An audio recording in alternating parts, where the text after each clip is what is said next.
Welcome to the Enterprise Excellence Podcast, where our purpose is to help create a better future.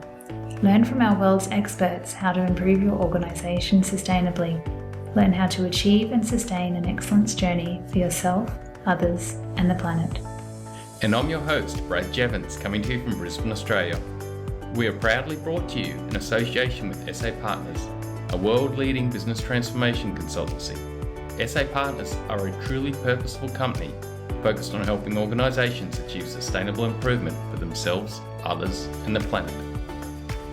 It is such a pleasure to have Mr. Ron Moore on the show with us today. Ron is a leading expert in the fields of operational reliability and performance. He has written the books What Tool When, a management guide for selecting the right improvement tools, Making Common Sense Common Practice, and many more. Ron is currently working with global Fortune 500 companies, as well as small to medium, helping them create a better future. Let's get into the episode. Ron, thank you so much for joining us today. Hey, you're welcome. Pleasure to be here. And I really appreciate it. hello to all my Aussie mates out there. Yeah. Ron, I've been to your training courses and I've been following your work for so long, so it's such a pleasure to have this conversation today.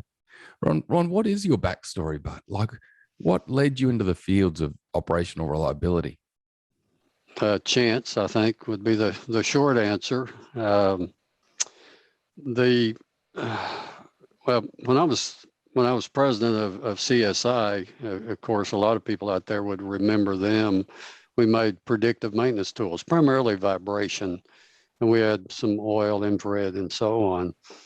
But as a part of that, I felt like that those tools, irrespective of whether people bought them from us or from somebody else, but those tools could literally improve world productivity because you'd have a much better understanding of your equipment condition. You could optimize and streamline your maintenance practices and so on. So I was really taken by that. I also happen to be a Deming acolyte or disciple. Oh, wow. I didn't know it at the time. I was keynote at one of our conferences, and somebody came up and asked me, "Are you a Deming disciple?" And I said, "I guess so. I don't know." And he said, "Oh, you sound just like him." So I thought, well, maybe I should go read Deming. Yeah. And I did. And it turns out, he's just a superb guy. He's long gone now, but he's one of my favorite people ever from a management perspective. So anyways, as a part of doing that, I also got involved with folks like DuPont and Eastman Chemicals and some other folks. And, as you learn how your tools are used to help improve their productivity, you learn about a whole lot of other things in terms of how they run a manufacturing plant. And so what I tried to do is understand how we would use our tools to help them be more successful because it integrated really well into how they were running their business. Of course, when you do that, you have to learn more about their business and how they do it and what works and what doesn't work. So that over time, that just evolved into, some of what you see today and what I do. The other thing that happened is kind of a war story here. We were small and young and enthusiastic and entrepreneurial, and sometimes didn't really know what we were doing. Okay, from a business, we just knew if we made it, people would want one. You just have that. You're just in your gut, it's kind of like an iPhone. If you create it, people are going to want one. And you don't do any market analysis. You just make it and hope. So I called the marketing manager in my office and I said, "How are we going to sell this stuff?" He said, "Well, I'm going to load up all the salesmen with one each, and they're going to go around and show it to people and sell it. Like you want to buy a watch, you got a coat full of watches. You want to buy a watch? You want to buy an instrument? We got some here." And I said, "No, wrong answer." And he and I had a fight, actually. I mean, a really serious, nose to nose, toe to toe. And at one point he said, well, you can fire me if you want to. And I said, I understand my prerogatives about your employment. Now get out of here before I do just that. Anyways, long story short, we created this thing called the reliability-based maintenance strategy. And there was this combo of preventive, predictive, and proactive practices. And the proactive included design, procurement, operations, and maintenance, of course. And that evolved into what I do today. And really all I was trying to do was create a strategy document that if people bought into, then they had to buy our products. It's neat. And so that's the kind of the backstory on that. Wow. It's a neat story, Ron, because you've come from that business commercial world and designing technology focused on reliability. And then back then you had the insight to go, okay, well, let's create a complete value add approach to this and help change the way that organizations do maintenance and reliability that, incorporates a bit that we do, but also goes a lot further. Oh, yeah. Yeah. Because, if you're talking to a technician or a maintenance manager or maintenance supervisor, they really don't have any authority or money, So if you want to sell this stuff, you got to convince, the site manager, the VP, you got to convince that level of here's the strategy. And once they buy the strategy, and by the way, here I can help support that strategy. Wow. So I was thinking, much more broadly than just you want to buy a watch. Ron, you should have written a sales book, Ron. Let me just give a bit of backstory here. I had a portion of my career that I was leading a business that was sales also. And I decided that watch salesman approach or the used car approach is just not good, but it's still predominantly the way that things are sold right now. And I thought, how do we sell value and actually help the customer? And I ended up writing a book called Agile Sales, which is how do you bring continuous improvement thinking into the way that you actually approach customers and engage them and help them. But you were doing that way before I ever got involved in this. Well, I mean, you eventually do have to sell them a watch, but if they're already convinced they need one, you don't really have to sell them. No. You just have to present something that meets their needs. Yeah. And the less convincing required. And the other thing that does is it expands the market dramatically. So, I just felt like it was the right thing to do. And, and I wasn't trained in that.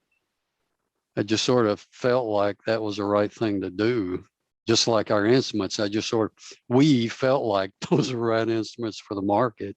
So a lot of it was just, from the gut. I agree with that completely. But then, once we had the ideas, then we began to actually do some market analysis and do some, some legwork about who was buying and what, we had a target market and profile customer that we used to actually pick certain industries and certain locations and so on. So, but that was after, a marketing book would tell you got to do that first, but it didn't happen that way. But on it too, Ron, I think when you were doing this, mate, if you'd done that, you mightn't have come up with the innovative idea, because potentially the data would have shown you different trends based on the majority of people selling watches and the way that they're approaching it. Your innovative idea, because sometimes, I guess, like you said, there's also the come up with an idea and put it out there and learn from it. That's the whole foundation of Agile now in relation to some of the improvement they do. It's on experimentation, which isn't based on necessarily a heap of data. It's learning by putting it out there and seeing and learning from it rapidly. Well, but it carries certain risk too, because, there are a lot of people who have maybe used a similar approach and failed miserably. Yes. So, we lucked out and we had just had a combination of folks that, gelled at the right time in the right place, and it just worked out really wonderfully, Mm. And our fundamental mission in my mind was to help our customers be more successful. It wasn't about the watch or the instrument. It was, how do we help you get a better night's sleep? How do we help you improve your profitability? How do we help you solve your problems so you're more successful? Because I always felt like if we made them successful, well, we couldn't help but be successful. Yeah. So it was that kind of thinking that went into just about everything we did. Mm. And you're leading with purpose. Yeah. And now, Ron, if you look at it, there's about probably a book every 3 months written about leading with purpose. There's a billion books out there on leadership. Yeah, I know. You've done. That's impressive, mate, impressive. So, Ron, through this journey, right? You defined this purposeful approach, which was, I actually want to help my customers improve and have a better night's sleep and become more profitable and achieve. And I guess it was American focused largely to start with. Initially, the first 2 or 3 couple of years, but we very rapidly put in place a distribution network worldwide. Oh, wow. Yeah. We had distributors everywhere.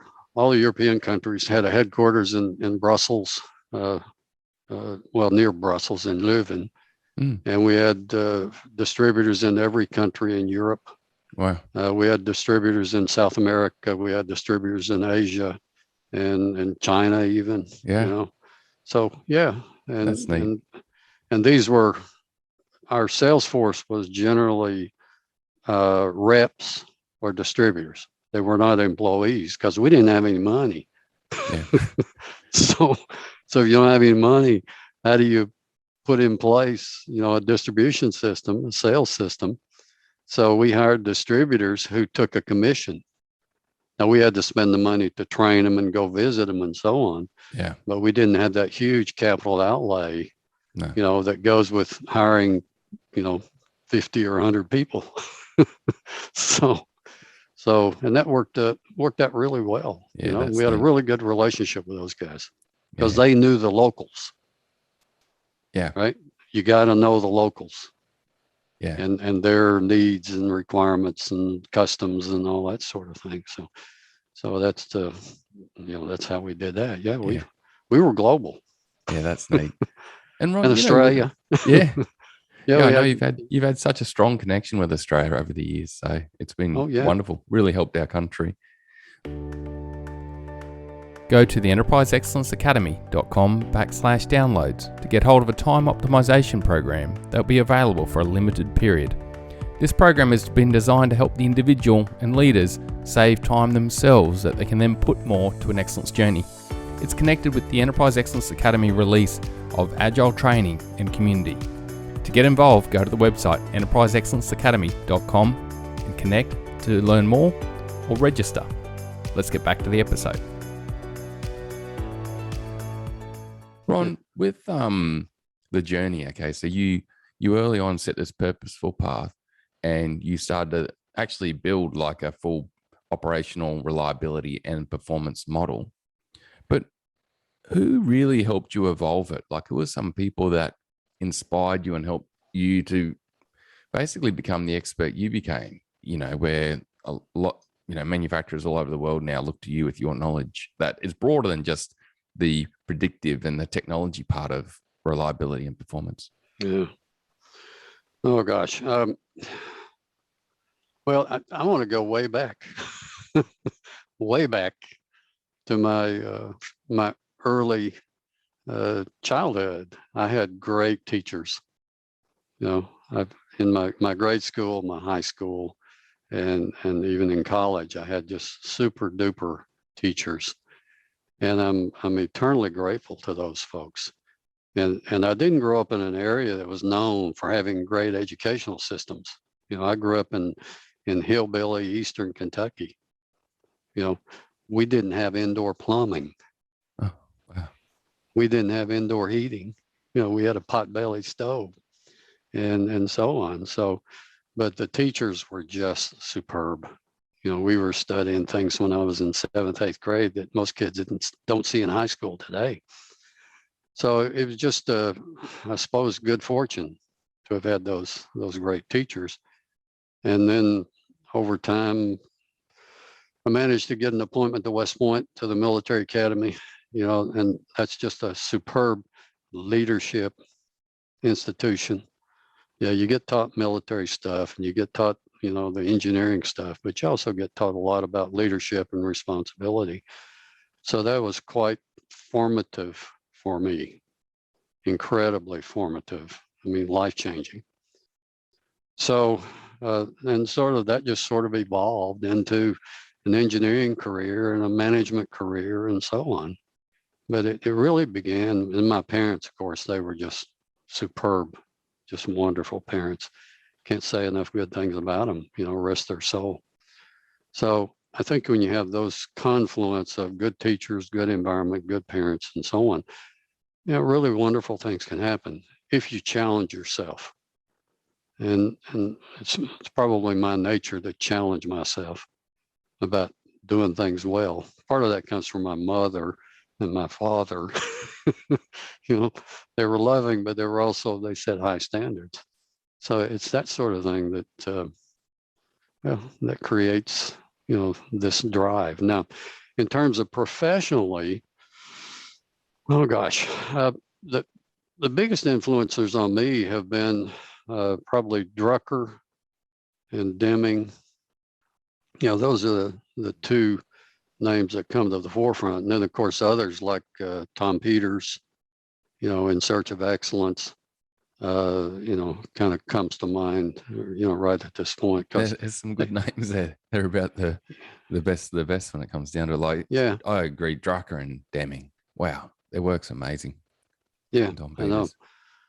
Yeah, so professionally, those guys probably influenced me more in terms of constructing in my own mind the approach to management and how you synthesize things and so on. And to some extent, Peter Senge, he talks about thinking at a systems level, which most companies don't do. They got all these functional elements, and those elements are representing their own interests without considering the impact they're having on the other functional elements, and yet you end up with dysfunction. Much like most political systems. Very true. So, and rather than thinking about what's the right thing to do for the business or in politics for the country, they're thinking more about what can I do for me. But that results in a fairly dysfunctional system if taken to the extreme. So those are, I don't know, 3 or 4 names that come to mind. There are probably others that I just can't think of off the top of my head because I'm old. Yeah. Well, Ron, I really get the feeling through our conversation. You're a constant learner. Even like you're mentioning, you're hearing about Deming and then heading out and starting to study Deming. It's that you've been a constant learner. Ron, with operational reliability and performance, what are and I guess it's a given that it's so critical to a manufacturer. Okay. But I guess like you, I meet a lot of manufacturing facilities where there's silos, they're not thinking systematically, and there's poor reliability. It's very, very common. But what are the key elements to moving forward with operational reliability and performance? Well, you could probably sum it up with 3 things: leadership, and leadership. So it's a bit like, how do you know what property to buy? It's location. And I don't mean to be dismissive or take too light of an approach to it, but it really is about leadership.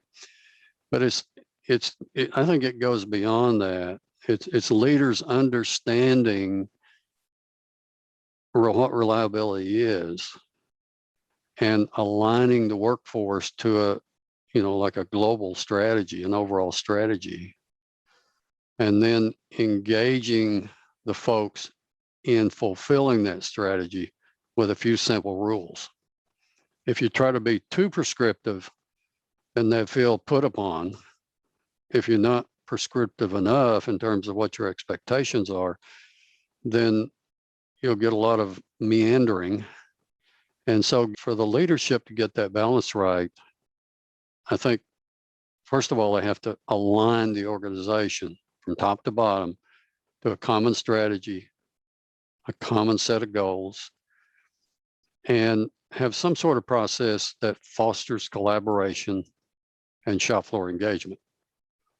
Now, what I mean by collaboration, in a manufacturing plant, I think it's essential that production and maintenance have some form of partnership. It might be written literally, or it might be understood, but they're working together to a common purpose to eliminate the defects that are causing the problems and to be held accountable to some common measures. Because if you have measures that are independent of my measures, right, and we're held accountable to that, and we're rewarded for that, if those measures aren't compatible, and if they don't work well together, well, we're going to destroy whatever progress we might make in our individual departments because the overall organization doesn't succeed.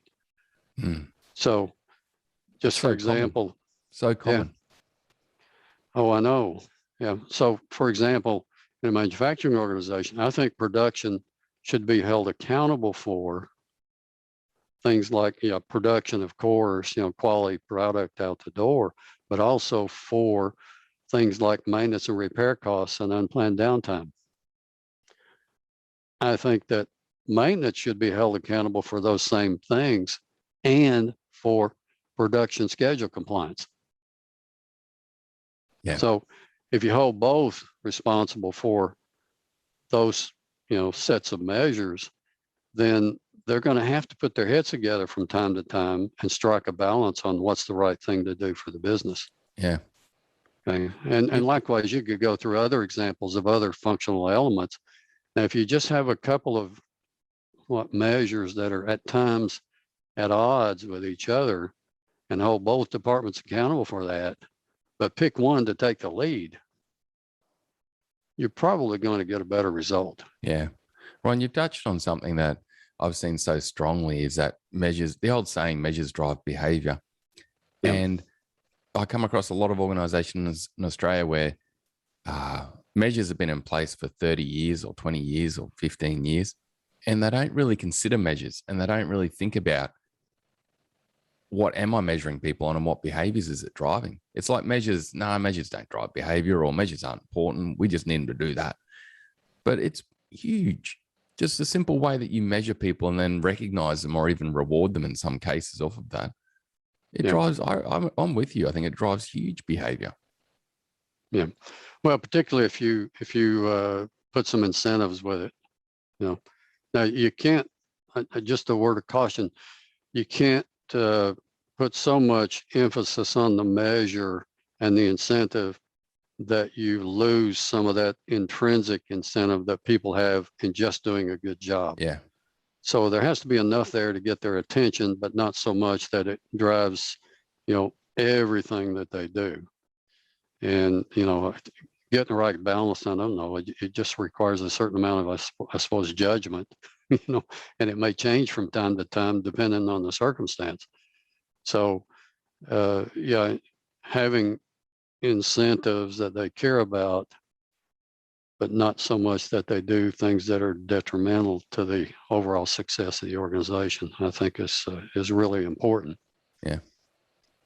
It's interesting, Ron, like you mentioned these 4 elements for operational performance and reliability, leadership, and then leadership understanding reliability.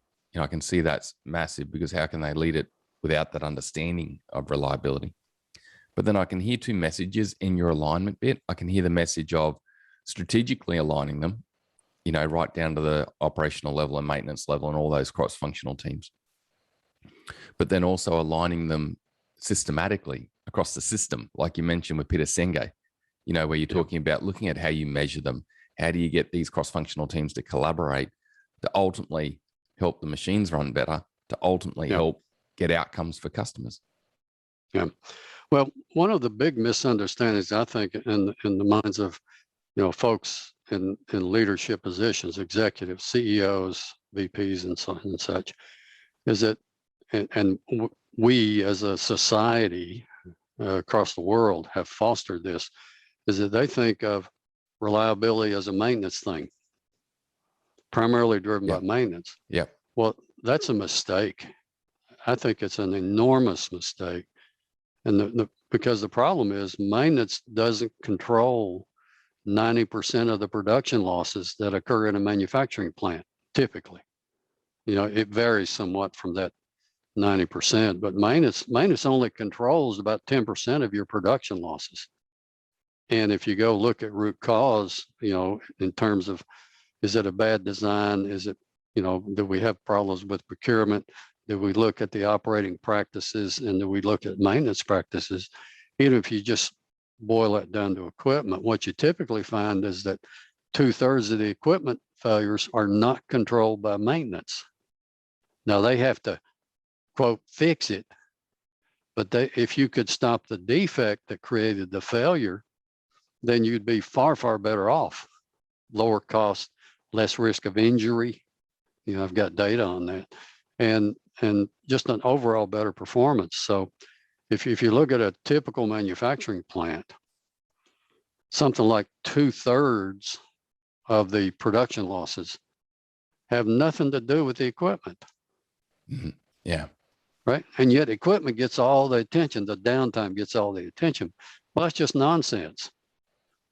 Because most of the production losses are in things like product changeovers, process changeovers, raw material problems, speed problems, quality problems, maybe blending problems. Those operational issues create about 2/3 of the losses from ideal in a typical manufacturing plant.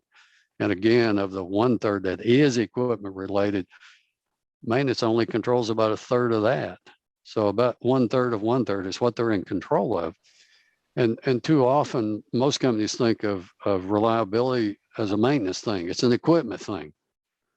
Well, in my mind, at least, reliability is about the ability of a production system to produce, as on demand, the maximum quality product on time, in full, at the lowest sustainable cost. Now, that's a business perspective of reliability. And if you don't have that, you're missing the bet. You're ignoring, at least 2/3 of the opportunity. Mm. And that's where the money is. Yeah. Yeah. But it doesn't get any attention. The equipment, when it goes down, it gets attention. Yeah. And it's misplaced in a lot of cases. And I can see what you're saying. Not always. Yeah. And I can see what you're saying too, Ron, particularly around that alignment piece, because if you have these different departments working in silos and maintenance is just sweating certain measures, production sweating certain other measures, and they're not collaborating, you're missing out on bringing these different minds with different capabilities together to deal with the biggest challenges of waste or impacts on operating performance, because then often they're not collaborating, aren't they? And that's that alignment bit. If we can get these cross-functionally skilled, different capability people to align and work together, you can get massive outcomes, I guess, is what you're saying. Yeah. And, another point here, reliability begins where? It doesn't begin in the maintenance function. Yeah. It's too late. It begins in the design. So having operating and maintenance folks participate in the design to address some of the issues, the defects, the problems that they come across every day is really important. It begins in the design, and then you got a procurement phase, and too many procurement managers want to buy based on price as opposed to performance or total cost of ownership. Yeah.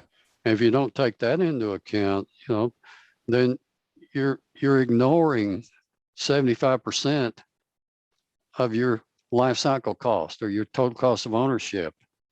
So you've got to, from the get-go, you've got to account for those things appropriately and spend the money up front to do that. And if you do that, you're going to be much happier with the long-term prospects of the operation. And very often, capital budgets are constrained. So the project is constrained on its budget, and you got to demonstrate a certain return on capital, and then you overrun your budget by 50%. But at that point, it's too late, and you can't look back. You got to move forward, and golly, now you're in a mess. And there are lots of projects out there like that. Yeah. At one point in my career, I was vice president of projects, so I know about projects and problems with projects and overruns and all that sort of thing. So yeah, it seems like we're so obsessed with putting everything in its bucket and measuring everything as a simple bucket rather than looking at the complete system. It seems like in many organizations we're obsessed with that. Let's just simplify it down to the bucket. You just focus on your bucket, and we'll measure you based on your world of that bucket. Yeah. Well, rather than look at the whole some system. of that's okay. Some of that's okay because people do need things that they can give attention to and focus on. But somebody in the organization at a fairly high level needs to make it clear to folks that the overall objective is to make the business successful, not just your department. And if that requires collaboration, then that's what I expect you to do. Yeah. So but that goes back to the issue of leadership. And, a lot of organizations don't have particularly good leadership.